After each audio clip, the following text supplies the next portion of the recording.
Hola a todos y bienvenidos a un nuevo episodio del podcast Negocios Inteligentes.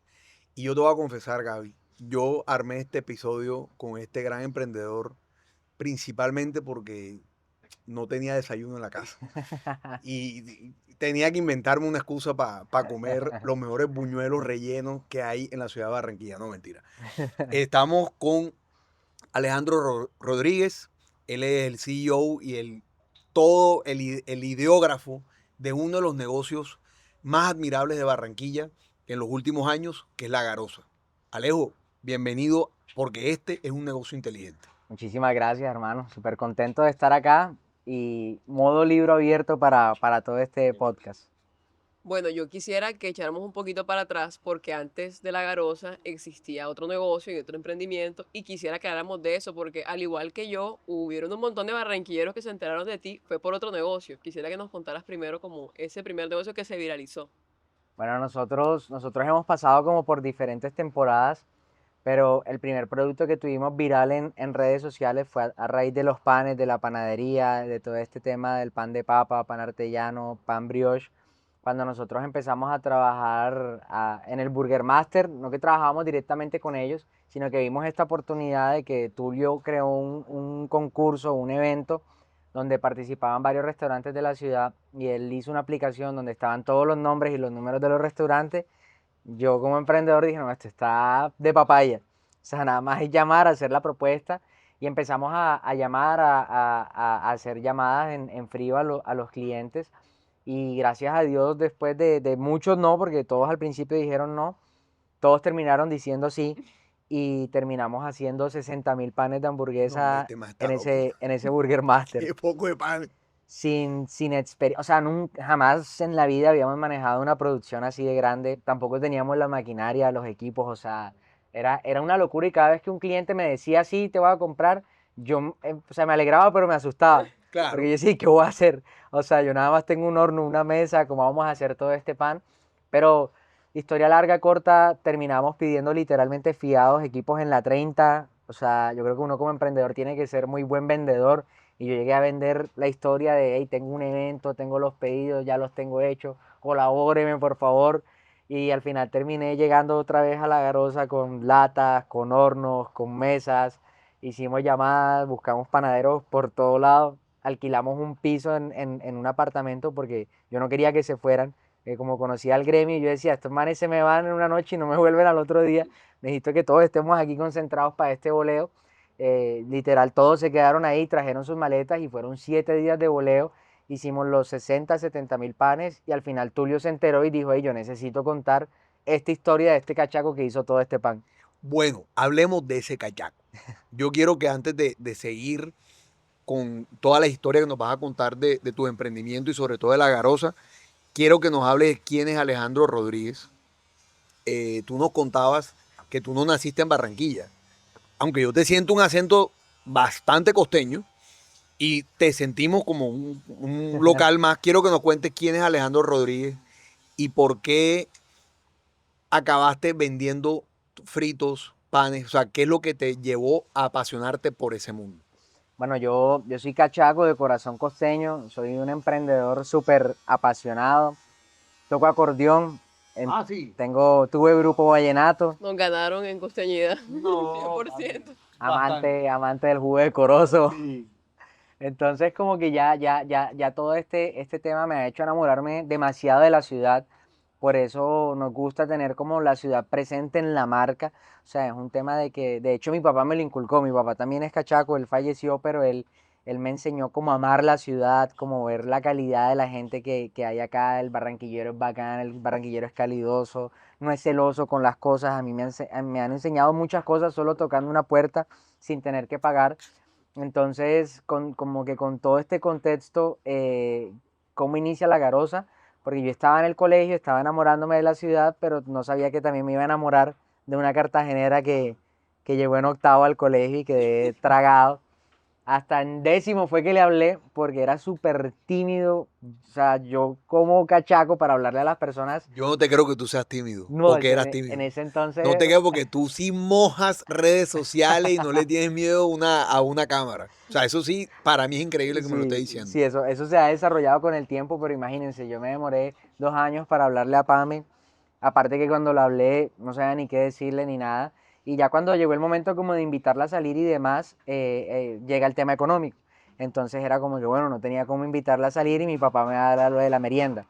Ahí, sin saberlo, empezó a nacer todo lo que se iba a convertir más adelante en La Garosa.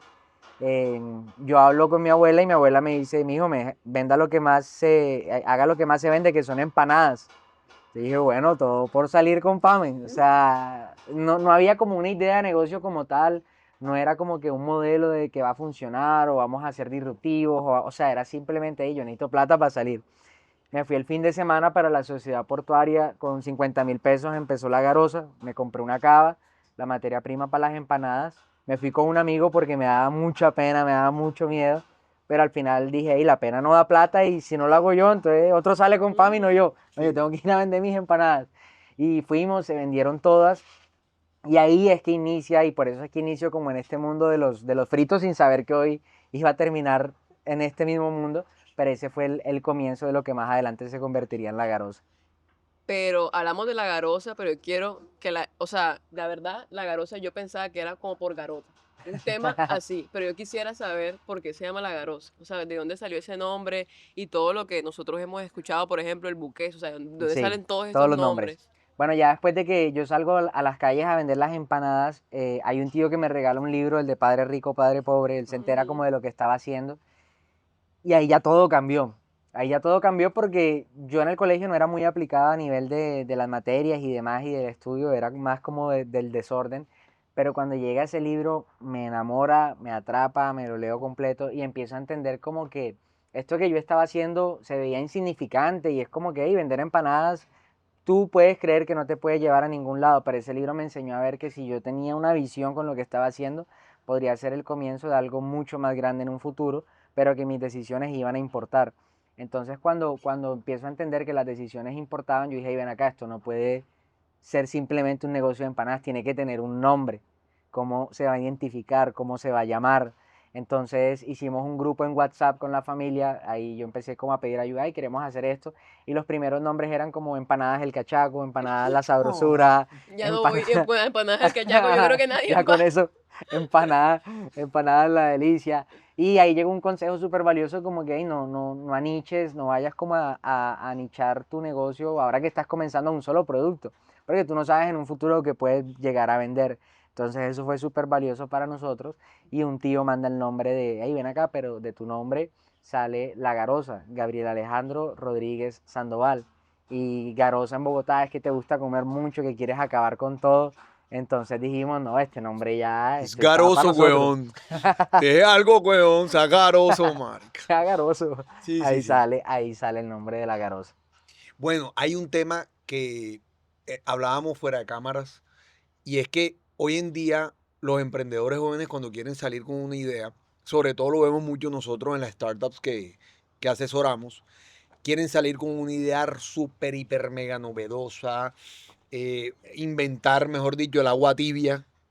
Pero resulta que tú estás saliendo en la garosa con un catálogo de productos que todos conocemos, que los deditos, que las empanadas, que el pan cuca, que el buqueso, que el buñuelo relleno de Nutella, lo que sea.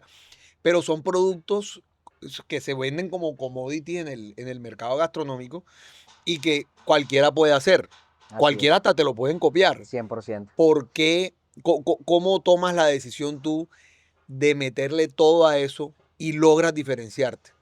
Este tema de la innovación, este tema de por qué cogemos productos tradicionales, empieza a gestarse como cuando yo empecé a vender en la calle, porque ahí empiezo como a leer libros de la importancia de la innovación, de ser disruptivo con los productos y demás. Y yo me acuerdo que yo traté de diferenciar la empanada, pero entonces, primero yo decía, ¿cómo diferencio una empanada? Entonces yo pensaba, bueno, voy a hacer la cuadrada, voy a hacer la triangular, pero yo me daba cuenta que dar a conocer eso era muy difícil, porque es que ya la empanada es la empanada de los años UPA. Entonces empecé a darme cuenta como que, pero yo para qué quiero cambiar algo que ya está funcionando. O sea, si ya alguien hizo el trabajo por nosotros, por mí, por todo el que quiera salir con estos productos, yo para qué voy a pelear con eso. Ey, que venga otro genio en algún momento y haga un producto y al final la rueda ya está inventada. Hoy con las redes sociales tú literalmente puedes hacer estudios de mercado en cualquier país y ciudad del mundo. Entonces más bien yo empecé a tener un enfoque de vamos a buscar productos que sean disruptivos, que sean potenciales en ciudades tradicionales y nosotros le hacemos innovación en nombres, en la manera en cómo lo comunico, en la manera en cómo lo presento, en el empaque que le doy, en una buena experiencia, en un buen servicio. Y es eso lo que hemos hecho literalmente. Nuestros productos más exitosos son el buñuelo, la arepa huevo, el dedito, pan de queso, o sea, productos que existen hace muchísimos años, pero le hemos dado una identidad, le hemos dado una marca y pienso que eso es lo que a nosotros nos ha funcionado. Y aparte que lo poderoso de esos productos es que se venden solos. Yo quiero ahondar en ese concepto porque aparte tú eres un muy buen speaker para empresas y eso lo hablaremos más adelante. Pero yo quiero aprovechar que tú nos digas desde tu conocimiento qué es una marca. La gente cree que la marca es el loguito, que la marca es ir a la dirección de signos distintivos de la Superintendencia de Industria y Comercio y registrar. La marca es mucho más que eso. Yo quiero que de la boca tuya nos cuentes cómo defines una marca y cómo toma relevancia eso en la Garosa. No, esta pregunta es súper importante y respondiéndosela a todos los emprendedores y empresarios, o sea, la marca es tu activo más importante que puedes tener en todo lo que hagas. O sea, y lo digo mirando a la cámara porque la marca literalmente lo es todo. O sea, una marca puede generar un muy buen flujo de caja, o sea, una empresa puede tener un muy buen flujo de caja, pero la empresa el día de mañana se puede acabar. Y si eso no tiene una recordación, y si era porque era en un lugar específico, porque era un tipo de, un sistema que tenía montado específico, si se acabó el sistema, se acabó todo. En cambio, la marca literalmente puede quebrarse, reventarse y volver a surgir. De hecho, algo que aprendí con la Garosa es que es muy difícil que cuando una marca logre conectar con las personas y logre ser reconocida, las personas la perciban como que ya no va a funcionar más. Es como, por ejemplo, nosotros y pensar que Coca-Cola no va a funcionar. O sea, yo creo que es imposible para nosotros. Así Coca-Cola vive una crisis. Hey, Coca-Cola es Coca-Cola y punto. Y si ellos tienen la astucia, la sabiduría para volver a levantar la empresa, lo van a volver a hacer. Entonces la marca no es solamente como el nombre comercial de tu local, sino que literalmente lo es absolutamente todo y es un activo que se tiene que blindar, que se tiene que registrar y que se tiene que cuidar y se tiene que trabajar muchísimo. Sí, yo creo que eso es súper importante porque la gente cree que nada más es registrarlo y eso también se vuelve un bien en el que uno tiene que invertir y proteger tal cual como una casa. No, y aparte hay un tema de la marca. La marca termina siendo el lenguaje con el que tú Así te es. comunicas, termina siendo la experiencia que tú le brindas a tu cliente y cómo lo haces sentir Así es. con la experiencia que tú le brindas, sea con tu bien o con tu servicio. Entonces, fíjense, una marca como La Garosa, lo hablo como cliente, no lo hablo como abogado, lo hablo como cliente, es una marca que para mí en Buqueso es mi top of mind. ¿Por qué? Porque la experiencia que yo he tenido en cómo recibo el producto en este empaque, es un empaque bonito, es un empaque que transmite cosas, Sí, o sea, es un empaque bastante bien trabajado, lo recibo bien, con buena temperatura, recibo el queso bien derretido. Entonces, directo. para mí la experiencia de deleitarme el buqueso me recuerda siempre que si yo quiero comerme un buqueso, por ejemplo, para mí es la Garosa. Es más, para mí buqueso no existe otro sino la Garosa. Y eso es lo que logra una buena marca. Yo creo que es lo valioso y la razón por la que nos tiene sentados Súper. acá contigo. Y con eso me gustaría compartirte algo que precisamente cuando llega el buñuelo relleno a nuestra vida y es como que este producto que empieza a pegarse a raíz otra vez de libros y demás, había aprendido como que uno tiene que tener barreras de entrada en su negocio para ponérsela un poquito más difícil al que sigue, porque igual te van a copiar, pero Sí. tu trabajo como empresario también es ir colocando ciertas trabas para que tú puedas ganar más tiempo en este mercado azul. Entonces yo vi que en Barranquilla había un océano azul con este producto, nadie lo estaba usando, pero yo sabía que con la receta no podía hacer nada porque cualquiera puede hoy incluso de esta entrevista hacer buñuelos y empezar a vender, Sí. pero con el nombre sí otra vez porque ya había entendido el poder de la marca. Entonces le pusimos el nombre Buqueso y registré la marca. Entonces nadie en Colombia, de hecho nos pasó en pandemia que como 5 o 6 negocios en otras ciudades intentaron usar el nombre, hey, es nuestro y nadie lo puede usar. O sea, buñuelo relleno, haz lo que tú quieras y pueden existir muchos, pero Buqueso existe uno solo. Y con eso también aprendimos como que en este mundo en el que nosotros estamos de productos tan tradicionales, la marca es lo más importante porque como tú te diferencias de todos los otros fritos que hay en la ciudad. Y no nada más de los fritos, creo que al final es de todo, o sea, de todo. Y la gente tiene que darle importancia, lo que hablábamos en muchas entrevistas, Robert, es como a la formalidad, la necesidad de la formalidad para blindar el patrimonio de todos los emprendedores y las personas en general. Pero yo quisiera empezar a hablar del marketing que tienen ustedes, porque ustedes, yo siento que ustedes le han apostado mucho como a Barranquilla y a la regionalidad Sí. de la costa. Entonces yo quisiera que nos hablaran como cómo se enfocó ese marketing y cómo la gente se ha fidelizado con la garosa. Esto empieza con el Junior. Ustedes dirán, ¿cómo así que el marketing de la garosa empieza con el Junior? Porque yo empecé a darme cuenta que el Junior era esa relación de amor y odio de todos los barranquilleros, pero que al final siempre lo terminan amando y apoyando hasta el final.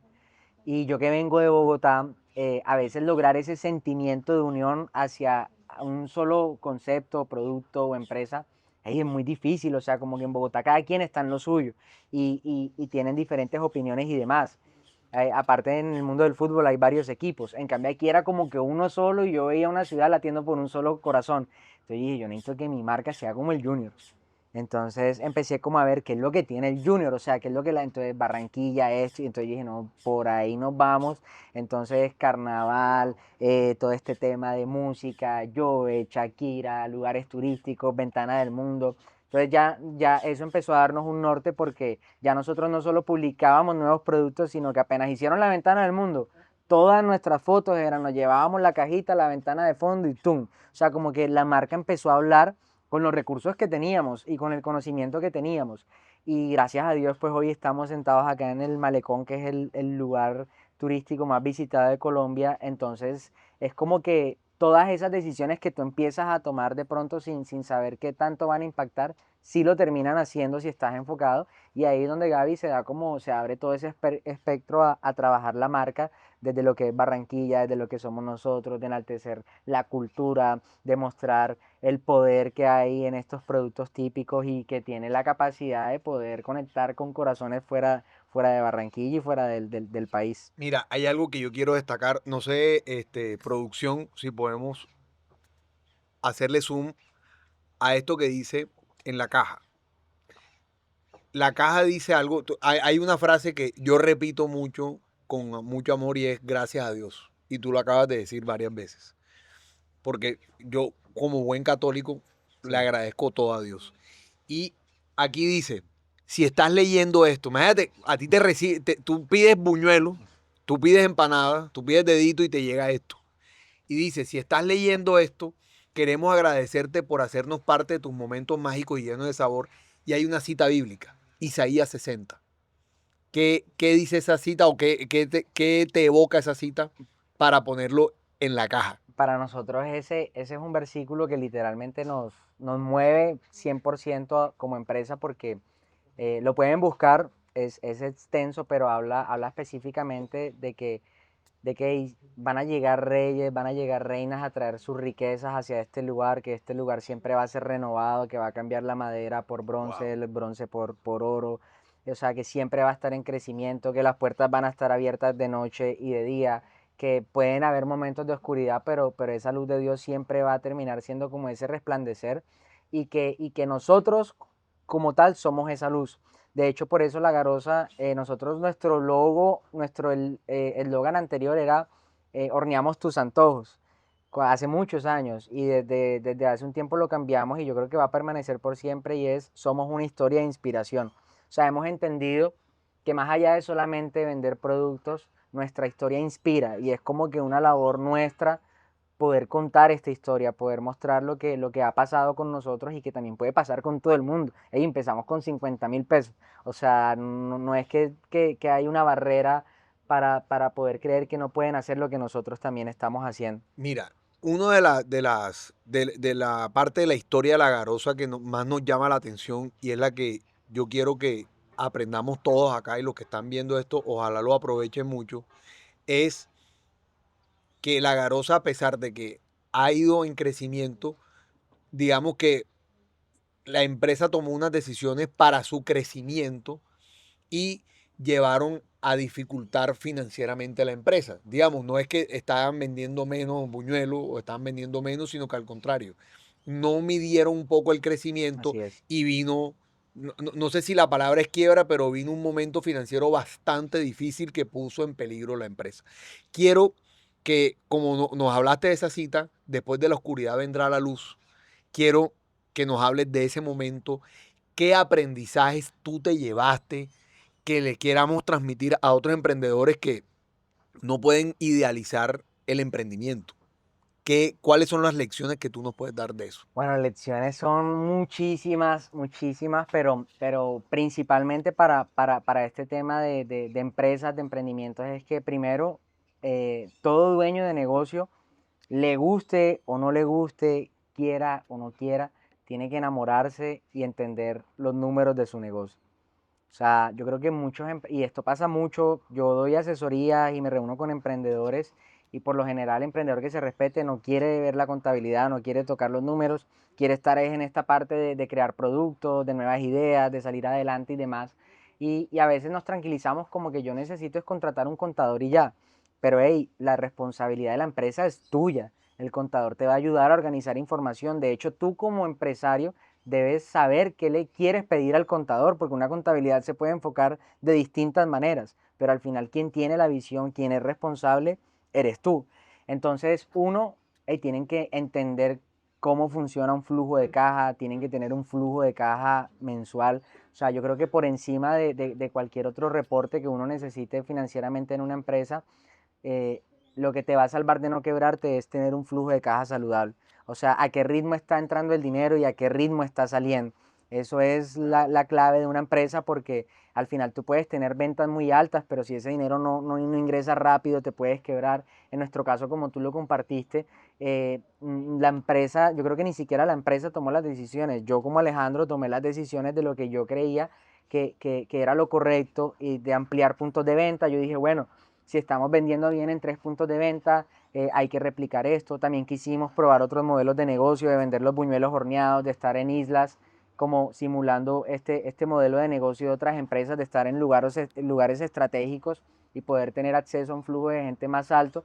No cogimos lugares muy estratégicos, terminamos con 8 puntos de venta, terminamos inflando muchísimo los gastos a nivel administrativo, a nivel operacional, a nivel de servicios y demás. Aparte, todo este crecimiento fue con muchas personas a veces como que, pero ¿cómo crecieron? De hecho, me decían que si estaba lavando, que qué estaba haciendo. Yo le decía, no, o sea, aquí estamos haciendo buñuelos que da miedo y gracias a la marca se abrió puerta en bancos, también había muy buenas ventas, entonces literalmente solo con una firma desembolso de dinero, desembolso de dinero. Y yo tenía mucho la idea de que la Garosa era una startup, eso también fue un gran error mío. Entonces yo decía, no, acá hay que quemar billetes y hay que abrir y, o sea, yo tenía una imagen muy distorsionada de lo que realmente era ser empresa. Y otro consejo que doy es que yo no respetaba el dinero. O sea, yo sentía como que no, esto vende y viene y tal, y yo, o sea, no lo respetaba y si tú no lo respetas, tú no estás atento a él. Yo había aprendido que el dinero tiene que ser tu llave, pero tiene que ser tu llave con el que tú te reúnas seguido a ver cómo están, a ver qué está pasando. Porque el dinero siempre es bueno y el dinero siempre se va a multiplicar si tú lo cuidas, si tú lo administras, si tú estás pendiente. Pero mi error fue que llegó mucho dinero y yo me desentendí, ¿no? Ya hay un contador, hay un auxiliar contable, hay un financiero, hay un equipo que está encargado en la parte de dirección estratégica. O sea, yo dije, no, ya, y yo voy a seguir creando hey, no es así. O sea, y también aprendí que la riqueza no se tiene que crear con ese afán, porque al final ¿cuál era el afán de crecer tan rápido? O sea, al final lo importante de una empresa realmente es hacer una estructura sólida que pueda soportar ese crecimiento. Y también yo creo que otro aprendizaje que me dejó este suceso y que creo que es muy bueno para los emprendedores es que hey, no está mal que tú no hagas todo en la vida. O sea, a veces queremos conocer todos los países del mundo, estar en todos los nichos de negocios, hablar todos los idiomas que podamos, escucharnos todos los podcasts que suben visitar a todos los... Y ahí es imposible. O sea, es tan imposible como que hoy estamos aquí ya, no podemos estar en otro lugar al tiempo. Entonces, ¿qué de malo tiene que no viajes a todos los países? ¿Qué de malo tiene que la empresa no llegue al punto donde tú tal vez creíste? O sea, como que hay de malo con eso. Más bien, gózate lo que sí está pasando, gózate lo que sí estás haciendo, que cada cosa tiene su tiempo y es perfecto. O sea, más allá de estar soñando en qué va a pasar, es aprender a ser feliz con lo que ya uno tiene hoy. Justa, para echar un poquito para atrás, tú mencionabas que ustedes tuvieron una crisis económica. Quisiera que entráramos ahí de primero cuáles fueron las señales de alerta y ya de lo que ya tú sabes hoy y después de que saliste de esa crisis económica, cómo, qué otras cosas ves hoy y cómo los veías en esa época. Yo ahí quiero hacer como un agradecimiento especial a Caribe Exponencial de acá de Barranquilla, específicamente a Robert, a Manuela, a Angie, personas que fueron claves en este proceso porque ellos son todo un grupo como de asesores que tiene Caribe Exponencial. Nosotros nos ganamos como esta impulsadora que hay acá en el Atlántico y ellos nos empezaron como, ya nosotros habíamos visto los números, pero yo no los entendía. O sea, yo me sentaba con los contadores a ver números, yo veía un poco de hormiguitas en el televisor, pero yo no entendía nada. Yo me acuerdo que estas personas se tomaron el trabajo de empezar como a quitarnos personas del lado y como que hacernos ver de que, hey, no es el contador, no es el asesor, son ustedes que tienen que entender esto. Y empezaron como a explicarnos a detalle. Y ya después de varias reuniones con ellos llegó un punto donde entendimos y ellos nos mostraron como que ahí están en rojo. O sea, están perdiendo casi 80 millones de pesos aproximadamente mensual. Se van a quebrar. O sea, esto está grave, o sea, esto está re mal. O sea, yo me acuerdo que esas reuniones para nosotros eran horribles. O sea, porque era como lo que hablamos ahorita, o sea, hace unos años yo salí, fue a vender empanadas en las calles y, o sea, como que en qué momento pasó todo esto. Y una empresa, o sea, nosotros que somos primera generación haciendo empresa, ya con el endeudamiento al máximo y perdiendo 100 millones de pesos mensuales, o sea, eso es un cóctel súper peligrosísimo. Entonces ahí fueron ya como que esas alertas y ya ahí como que fuimos conscientes de todo lo que estaba pasando. Ese fue como el momento donde dijimos, mierda, o sea, ¿en qué estamos metidos? ¿Y qué ves hoy en esa situación? O sea, ¿qué te hubiera gustado a tu yo del pasado decirle como que, oye, mira, esto está pasando? No, a mí me hubiera encantado decirle desde que empezó a vender el primer buñuelo, hey, coge este formatico de flujo de caja y hazlo todos los días. Ya. O sea, si tú ves que hay dinero en caja, bacano, y si no, toma decisiones enseguida. Porque es que al final, yo ahí me di cuenta, o sea, yo ahí dije, puta, nos vamos a quebrar. Pero es que yo no me quebré ese día, o sea, yo me empecé a quebrar desde hace mucho tiempo atrás, desde cuando abrí un local cuando no tenía que hacerlo, cuando contraté una persona que no que tenía que contratar, o sea, cuando empecé a tomar decisiones que no hacían sentido financieramente, pero como yo no le hacía un seguimiento a detalle a los números, pues nunca me daba cuenta. Y si tú tienes acceso a crédito, a bancos, a préstamos, pues es esa bola de nieve que va creciendo y lo grave de eso es que cada vez el hueco se hace más grande, que de hecho ahí me pasó algo curioso y se lo quiero compartir si alguien está en un momento crítico financieramente, es de que hey, lo que menos necesitas es plata. O sea, yo estoy seguro que todas tus oraciones y todo lo que tú quieres hoy es un socio, ganarte el baloto, ganarte la bolita. No, o sea, hey, es lo peor que te podría pasar en la vida. O sea, te vas a hundir más. Tú lo que necesitas entender es dónde está el hueco en tu negocio. Porque si no se convierte como yo le decía a la Garosa en ese momento, como un hoyo negro. Yo decía, marica, aquí entra plata y se va y se va y se va y yo no la veo. Claro, porque es que no había corregido los errores que tenía que corregir, no había visto cuál era el punto que no estaba siendo rentable, no había visto cuál era ese grupo administrativo que no estaba funcionando, no había visto como que, o sea, no había hecho una revisión a detalle, yo no me había hecho responsable de lo que estaba en mis manos y claramente si tú no te haces responsable, ey, eso se va a ir al vacío. Pero estás hablando de algo muy importante y es el equipo. ¿Cómo ustedes hoy hacen para construir ese equipo? Porque tú decías, contrataba gente que no tenía que contratar. Ujú. Me quitaron gente al lado cuando me junté con las personas correctas. ¿Cómo hacen ustedes para saber cuál es el equipo o cómo aprendiste cómo formar ese No, equipo? construir el equipo yo creo que es un trabajo de los trabajos más complejos que hay. Y cuando digo como que nos quitaban las personas, no era porque de pronto estuvieran haciendo un trabajo mal, sino porque ellos se dieron cuenta que nosotros no estábamos viendo lo que teníamos que ver. Y eso para mí fue muy valioso. O sea, ellos se dieron cuenta como que, hey, quiero quitarte las ayudas. O sea, no porque la ayuda en sí esté mal, sino porque tú no estás viendo y si tú no ves, tú no vas a aprovechar la ayuda. O sea, O tu sea, enemigo eras tú mismo, mi papá. enemigo era yo mismo. Y también cuando yo digo empezar a salir de las personas, no era porque la persona fuera mala, sino porque, por ejemplo, uno en un mundo empresarial, para poder organizarse necesita la parte de seguridad y salud en el trabajo, la parte del INVIMA, ingeniero de alimentos, necesita una bolsa, necesitas tantas cosas y claro, a veces uno como emprendedor en el susto de que mañana me va a visitar la DIAN, la secretaría y todo, tú quieres contratar a todos al tiempo. Puede que esté bien, pero si financieramente no lo soporta, no está bien. Entonces a eso me refiero con que yo no podía sostener ese equipo administrativo que tenía. O sea, yo pensé que el éxito era llegar y ver muchas personas con computadores trabajando. Entonces yo me sentía, no, esto es un Apple de la panadería.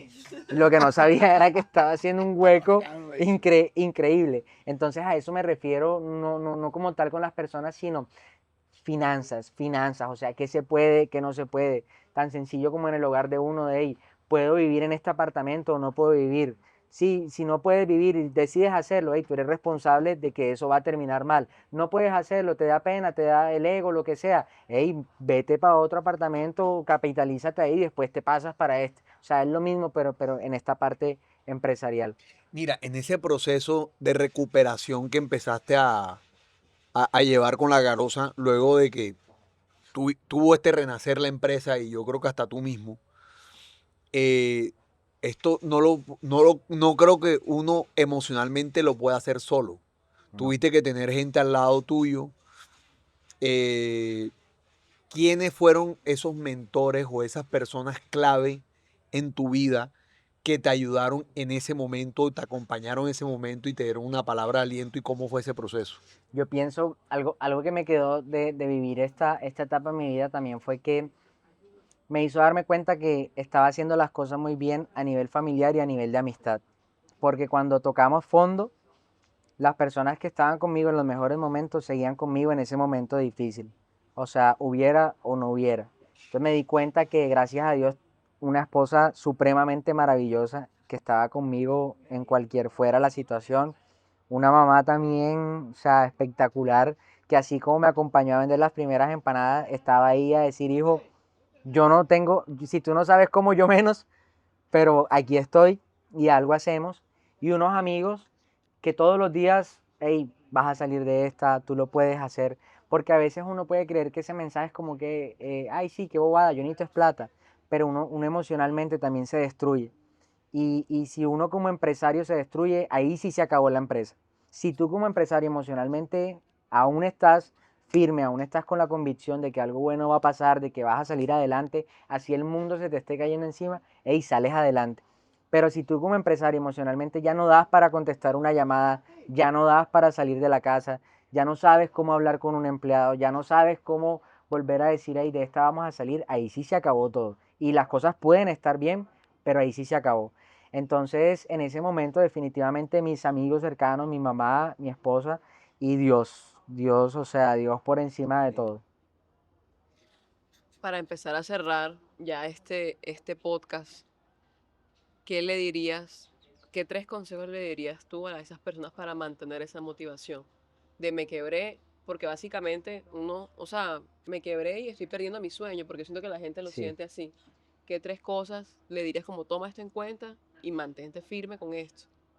Yo le diría que principalmente no hagan las cosas por dinero.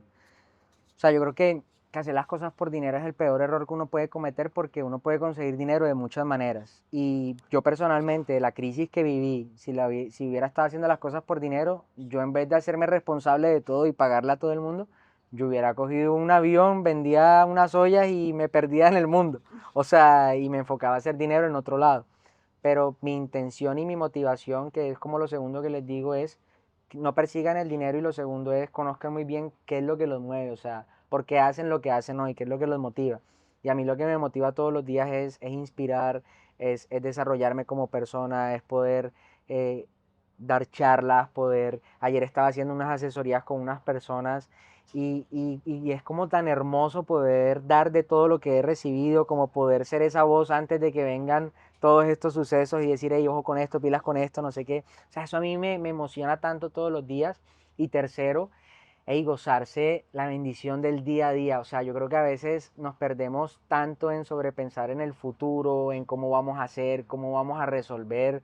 Y si nosotros nos ponemos a pensar lo que tenemos hoy, eran los grandes sueños que quizás en algún momento tuvimos, solo que los normalizamos. O sea, normalizamos lo que es tener el trabajo que tenemos hoy, normalizamos tener la esposa que tenemos, normalizamos tener el apartamento en el que vivimos, normalizamos tener la moto que nos compramos y ahí se pierde el sentido de la vida. Entonces, lo tercero, lo más importante es que gócense el día a día, denle gracias a Dios por lo que tienen, no importan los problemas, o sea, con actitud, tú literalmente todo lo sacas adelante. Y hago mucho énfasis en este tema de vida y demás, porque yo creo que como empresarios, más allá de empresarios, hey, somos hijos, somos papás, somos esposos, y nosotros tenemos una responsabilidad mayor y son nuestros hijos. Yo todavía no tengo hijos, pero yo sé que cuando los tenga ellos, más que escuchar lo que yo les diga, van a verme lo que yo hago.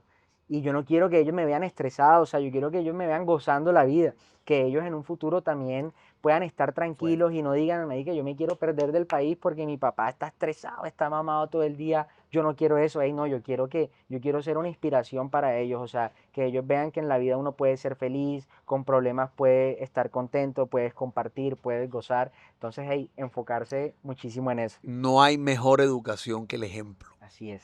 Punto. O sea, ahora, yo quiero cerrar este capítulo que para mí ha sido muy emotivo. O sea, yo de verdad pensé que íbamos a hablar solo de Buñuelo. Estamos hablando ha sido muy deep, muy profundo y de verdad, a mí personalmente me ha tocado mucho este podcast, lo digo en serio, o sea, te lo voy a decir incluso fuera de cámara. Tú aparte de manejar la Garosa, que es, aquí tienes un cliente Sí. fiel, eh, tú eres speaker, tú das charlas motivacionales, tú das charlas empresariales, te diriges mucho a empresas, a emprendedores. Quiero que nos cuentes qué es lo que tú haces y la empresa o el emprendedor que quiera contactarte, cómo lo puede hacer. Dale, O muchísimas sea, eso gracias. es una cuña Bacano, radial ahí. bacano. Muchas gracias.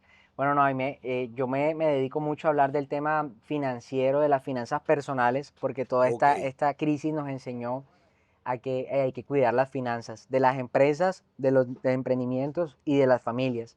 Entonces, normalmente las empresas que nos contratan, a mí y a mi esposa, porque lo hacemos juntos como pareja, creo que las finanzas no es solo un Excel, las finanzas es todo un tema de mentalidad, de las conversaciones que tienes con tu pareja, las rutinas que tienes y cómo poder crecer desde ahí también hacia los emprendedores, hacia los negocios. Y para poder contactarnos, en mi Instagram está, en el link de la biografía está el WhatsApp, o también podemos colocar mi número aquí abajo Sí, aquí en abajo en el la podcast. descripción lo vamos a dejar. Aquí lo colocamos y ahí nos pueden comunicar, se pueden comunicar con nosotros. Bueno, Alejandro, Alejo, Garoso, gracias por esta entrevista que ha sido bastante especial para nosotros. Ahorita pasaremos a comer un buqueso, obviamente. O sea, Claro que sí. yo no yo no voy a ir en blanco.